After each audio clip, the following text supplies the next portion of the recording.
Welcome to Local Edition. I'm Brad Pomerance in San Diego today, joined by Chris Ward. He's a member of the San Diego City Council. And recently you, your staff, several electeds engaged in a count of the homeless population in San Diego. We know homelessness is continuing to be a crisis in San Diego and California. What did you see, sir? That's right, Brad. Well, I'm new to the job. It's about my second month on the job. I'm really excited to be here. So I'm a new member of our city council. I represent the 3rd council district, which is basically the urban core of San Diego. So we have downtown, Hillcrest, North Park, about 13 communities. All of them are impacted by homelessness, and certainly to different degrees. We have, a real crisis in particularly our East Village downtown neighborhood. And this is a national effort where we get regional volunteers to come together and count the homeless on our streets in every census tract in the county. And the more people that we can identify on the street, the better chance we will have at securing federal funding to use on the ground. So what did you see? I mean, literally, as you're walking around, what did you see? You see a lot. Well, I purposely went into the heart of the situation in my district in the East Village. And so you see tent after tent and person after person at 4 a.m. sleeping on the cold sidewalk. Sat on the sidewalk as I was talking with people and interviewing them. And it's just some harsh conditions that are out there. I saw some really nice people that I spoke with, that I surveyed, that I interviewed, who were happy to tell me their story, how they fell into homelessness, some of the challenges that they have to actually get over their homelessness. And I think that data that we're getting back is going to help us best use the dollars that we have. So do these individuals, and this is a general question, I know everyone's different, but do they want assistance?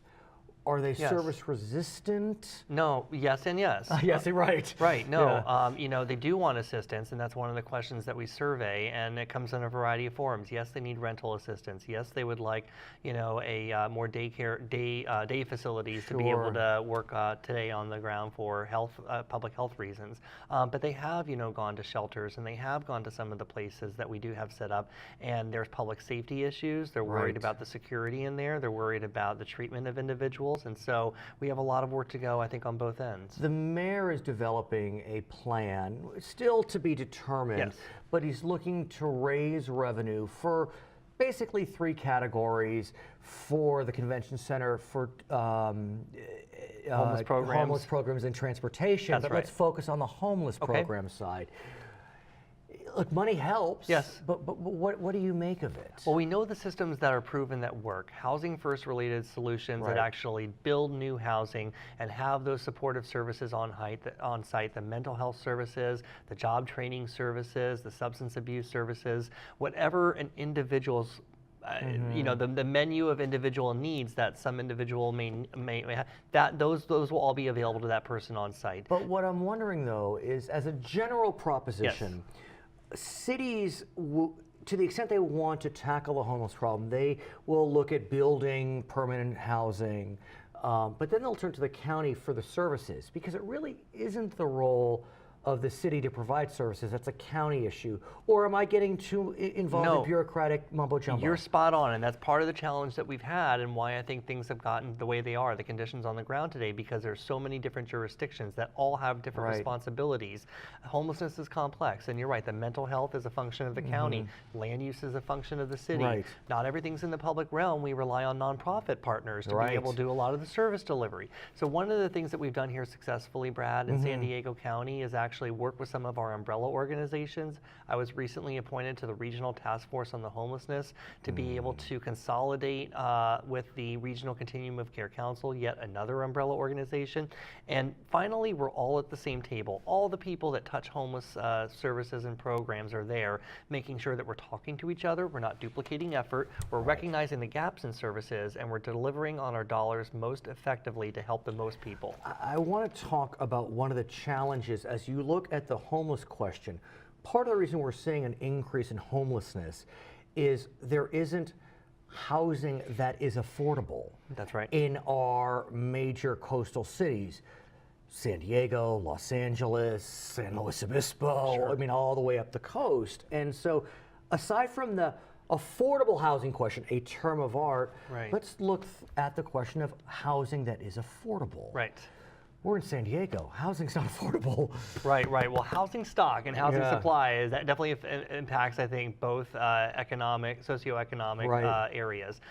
For those that are very low income, for those that are relying on quote unquote affordable housing assistance, Okay. we know, for example, that there is a backlog of over 36,000 San Diegans that are waiting to get on that list to obtain a voucher that will Right. then get them access to a place. And sometimes that voucher doesn't always mean, then you have to go find the place Right. that will actually accept the voucher. So But that's that. yeah. And then we have the workforce, right? They have Right. all of us in the middle that, are getting priced out of our first home. Rents are going up. We're spending more and more of our income on housing. And gosh forbid we ever, become unemployed or we lose that paycheck, because then many of us are faced with the question of homelessness. You've presented a plan to the City Council. It's an 11-point action plan and well thought out, I'm sure. Part of the challenge we have when we look at housing that is affordable housing, is the regulatory environment. Yes. Now, Governor Brown, prior to your entry to the City Council, had proposed trying to ease regulation for those that are willing to engage in affordable housing. Right. But localities balked. They felt as if it was an intrusion for Sacramento to step in and say, well, they can and cannot do in terms of affordable housing. Now we're starting to point fingers at each other. Where do we go with this? You addressed it in your plan, trying to ease the regulatory burden. Well, I think there were a number of cities that were concerned that a statewide edict would be a little Right. bit overreach. And sometimes the solutions that we need for Fresno are not the same that we need for San Diego. Okay. But you're right. Here in San Diego, I think we're all talking the same theme. We need housing supply, and where the state has a role to be able to incentivize that and improve on that, and maybe reduce some regulatory burden under state law, Right. we could be, and we should be doing the same at the local level. So it's not just the plans that I put forward, but many of my colleagues on the council are also thinking up their ideas. And some of these are actually not new ideas. They just have been on the back burner for a while. They've been on a menu of options that course. housing professionals have told us would make it a little bit cheaper, $2,000 here, $4,000 here, but total per unit, it actually is real money, and it actually delivers more product to market. One of the areas that's caused tremendous heartburn for developers has been what's known as CEQA, the California Environmental Quality Act. Californians are schizophrenic. They love their, beautiful mountains and clean oceans, but then they complain about regulation. Right. CEQA is part of that recipe. What can be done to look at CEQA and, instead of providing exemptions for, let's say, mega stadiums for basketball teams, provide exemptions or relief for developers of affordable housing? Sure, and the legislature looked at that last year, and Didn't go so well. any modifications to Yeah. CEQA are going to require state legislation. Right. We certainly, we work within the framework of what we have at the local level, and I actually have an environmental planning background. I've written CEQA documents. I do Oh know my. it well, and I think So it's you a know good from what you asset. speak. I do, and I know, sort of how to make sure it's implemented correctly.